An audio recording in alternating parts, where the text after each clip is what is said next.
मेरे एक दोस्त ने मुझे बताया था कि पुरुष को ये फैसला लेने में केवल एक क्षण लगता है कि कोई स्त्री उसकी होगी कि नहीं।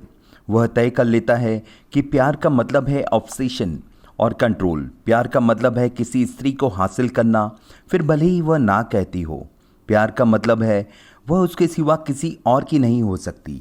आखिर हमारी फिल्मों ने भी तो रोमांस के नाम पर किसी को तंग करने के विचार को बहुत ग्लोरीफाई किया है।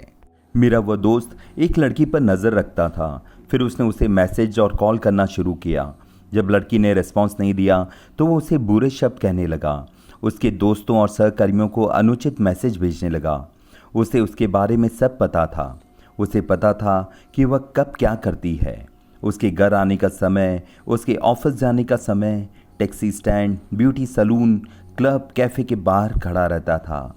लड़की डर गई और घर से निकलना बंद कर दिया।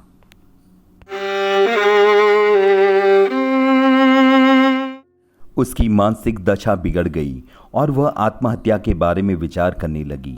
वह सोचने लगी, इससे पहले वह पुरुष उसकी जान ले ले, बेहतर होगा वह खुद अपने आप को खत्म कर ले।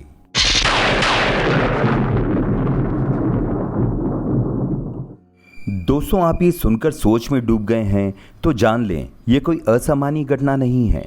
एक स्त्री का पूरा जीवन दुष्कर्म और स्टॉकिंग से बचने की कोशिश में गुजर जाता है। यही कारण है हमारे यहाँ स्त्रियाँ अमूमन सार्वजनिक स्थानों पर काम नहीं करती, खुलकर बोलती नहीं, बाहर निकलती नहीं और शालीन कपड़े पहनती हैं। हाल ही में जिस तरह अंकिता सिंह का पीछा कर उसे मार डाला गया, वैसी हर घटना से स्त्रियों को स्तब्ध कर रखा है। ऐसी हर घटना देश की स्त्रियों के लिए एक सबब बन जाती है, चेतावनी दे जाती हैं। ऐसे में आप क्या कर सकते हैं? सबसे पहली बात तो यह है, इसके प्रति आप ज़ीरो टॉलरेंस रखें। अगर कोई व्यक्ति आपका पीछा कर रहा है या सोशल मीडिया पर आप पर नज़र रख रहा है तो आप चुप न रहें। मुझे पता है हमारे देश में खुलकर बोलना सहज नहीं समझा जाता। आपको प्रताड़ित किया जा सकता है, आपकी बात पर कोई विश्वास नहीं करेगा, लोग आपकी आलोचना करेंगे, जाने किन किन नामों से आपको बुलाया जाएगा, आपके द्वारा पहने जाने वाले कपड़ों पर भी सवाल उठाए जाएंगे। आपकी रिलेशनशिप के आधार पर आपको जज किया जाएगा। आपसे कहा जाएगा कि ये आपने ही चाहा था, लेकिन क्या मर जाने से ये बेहतर नहीं? क्योंकि भले ही यौन हिंसा के बारे में बात करना अच्छा न समझा जाए, लेकिन इससे आपकी या किसी और की जान बच सकती है। दूसरी बात यह है, अपने अधिकारों को जानें। आईपीसी की धारा 354D और 509 के तहत स्टॉकिंग एक अपराध है। सड़क पर ही कार्रवाई करना जरूरी है ताकि पीछा करने वाला शर्मिंदा हो।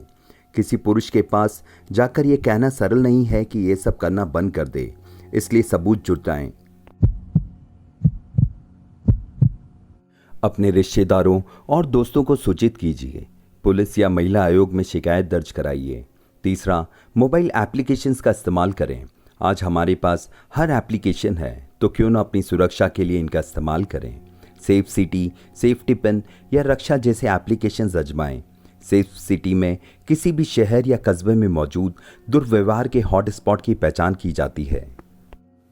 इनके पास कुछ ऐसे हीट मैप्स हैं जो बताते हैं कि शहर में कौन सा एरिया सुरक्षित है और कौन सा एरिया महिलाओं के लिए खतरनाक हो सकता है। हमें प्रणालीगत बदलाव लाने की ज़रूरत है। भले ही हिंसा की घटनाओं में तुरंत गिरावट न आए, कम से कम जागरूकता तो बढ़ेगी ही। याद रखें, जब पुरुष सुबह काम पर जाने के लिए तैयार होते हैं तब वो ये नहीं सोचते कि मुझे आज अपने कपड़ों के कारण यौन दुराचार का शिकार होना पड़ेगा, लेकिन महिलाओं के लिए ये एक रोजमर्रा का संकट है।